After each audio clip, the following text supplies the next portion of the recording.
Halo Sobat Pemasyarakatan, balik lagi nih bersama saya dengan Bapak-Bapak peserta Lansar CPNS tahun anggaran 2024 angkatan 30. Nah, bersama saya Pradipta Biasa dengan narasumber saya.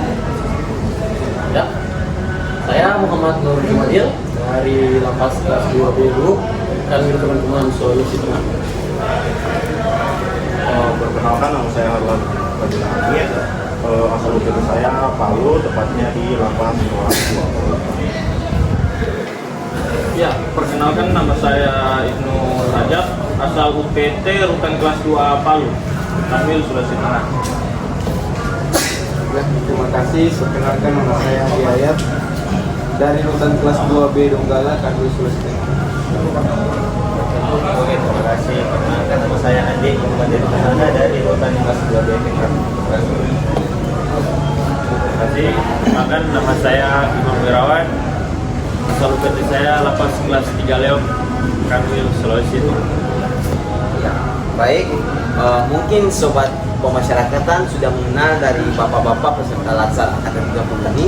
Jadi pada podcast kali ini kita akan membahas tentang nilai-nilai dasar ASN.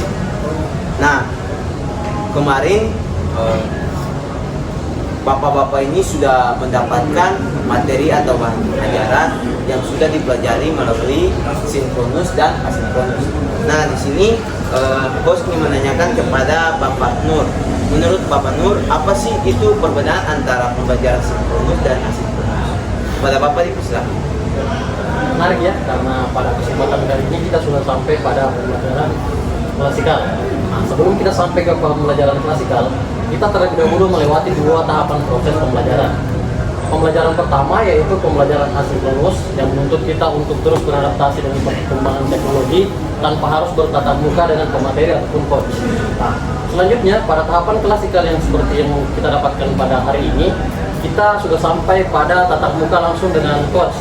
Nah, adapun tahapan pembelajaran yang kita dapatkan pada sinkronus ataupun asinkronus yaitu personal branding ASN.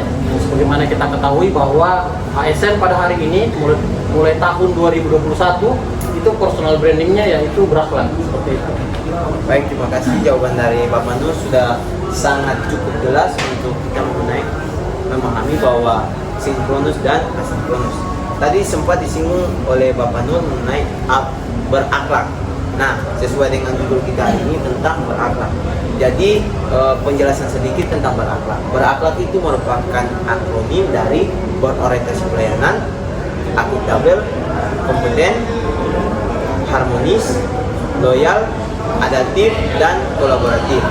Nah, di sini host ingin menanyakan kepada bapak-bapak peserta Lansar angkatan 30. Menurut kalian apa sih nilai-nilai dasar ASN tersebut dan bagaimana kode etisnya?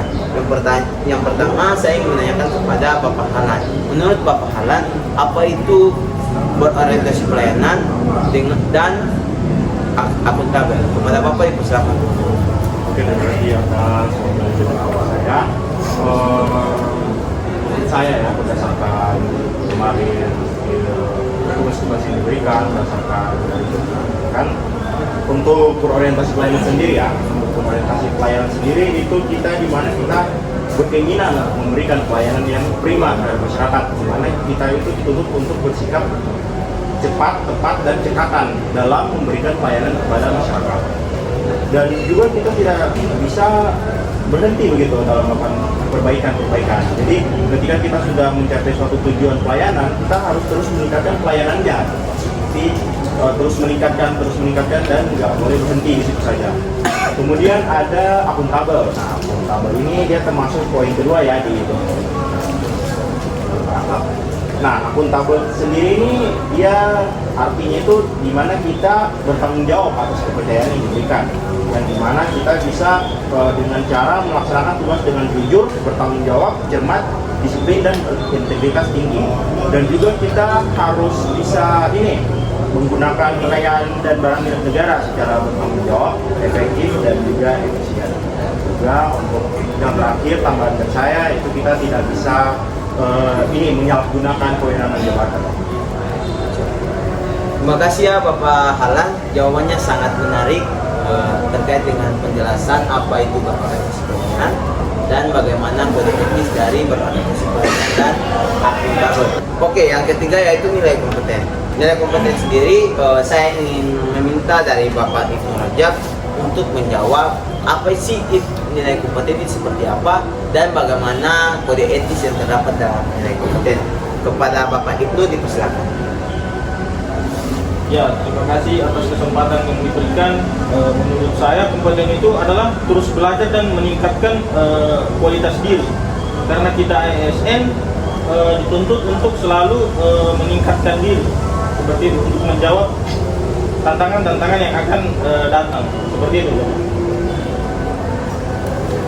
Ya, terima kasih jawaban dari Bapak Ibnu Rajab, itu sudah sangat baik sekali. Nah, kemudian ini saya ingin menanyakan kepada Bapak Dayan mengenai apa sih dipikirkan Bapak, bagaimana sih nilai harmonis yang terdapat dalam berakhlak. Kepada Bapak dipersilakan. Oke, untuk nilai harmonis sendiri itu pada kita sebagai seorang ASN, tentunya kita harus selalu menjaga membangun lingkungan kerja kita yang kondusif. Kita harus juga menghargai setiap orang tanpa melihat latar belakangnya. Baik seperti kita sekarang ini dari berbagai macam provinsi ya. Ada yang dari Maluku, ada yang dari Sulawesi Tengah. Nah, saya sendiri dari Sulawesi Selatan. Seperti kita saat ini menjaga harmonis, yang ada menjaga lingkungan agar tetap baik dan kondusif. Begitu sekian dapat dari saya. Terima kasih. Terima kasih ya.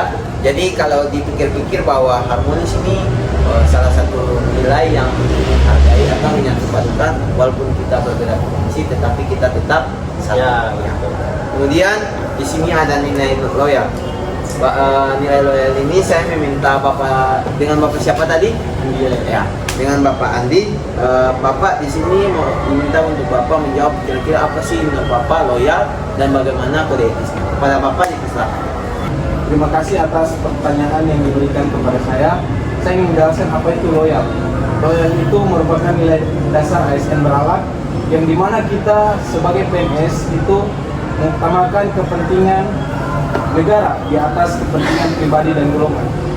Dan tidak hanya itu, seperti kita bekerja di PT masing-masing, kita itu harus loyal kepada pimpinan dan juga kita itu harus setia kepada instansi dan menjaga rahasia institusi.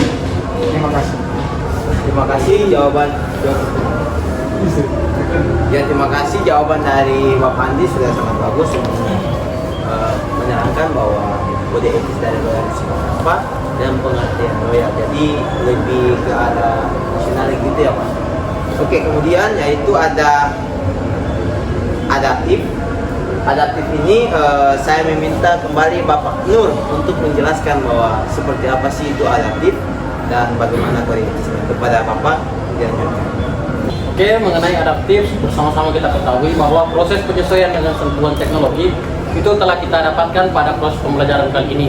Nah, pada proses pembelajaran kali ini kita menggunakan Zoom Meeting, kita menggunakan Google Meeting, itu semua adalah proses adaptasi terhadap perkembangan teknologi sehingga menekan biaya dan waktu tempuh ketika kita ingin dikumpulkan bersama pada tempat yang sama, karena pada dasarnya latar belakang peserta laksar angkatan 30 tahun 2024 itu berbeda.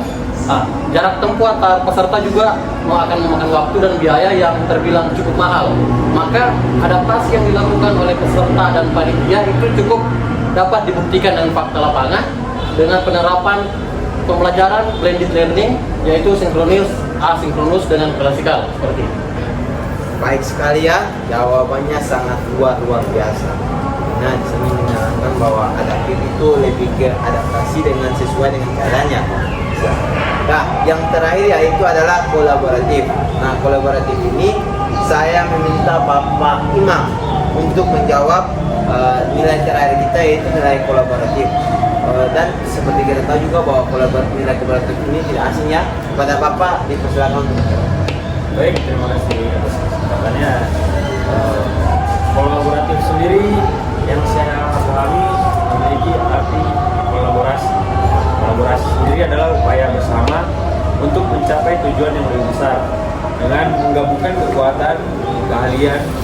berbagai instansi dari berbagai pihak.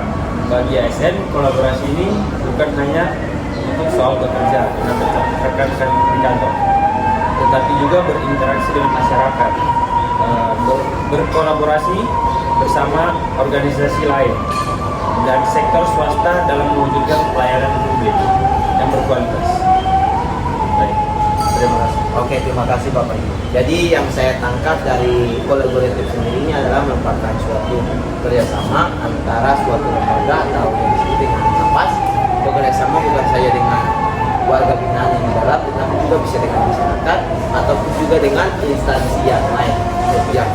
Oke sobat pemasyarakatan, mungkin sampai sini saja perjumpaan podcast kita kali ini. Saya sebagai host mau mengucapkan banyak terima kasih kepada bapak-bapak peserta latsar angkatan 30 CPNS tahun angkatan 2024 yang sudah boleh ada bersama-sama dengan saya, kiranya selalu diberikan kesuksesan. Ya mungkin itu sampai di sini saja. Sekian dan terima kasih. Selamat sore.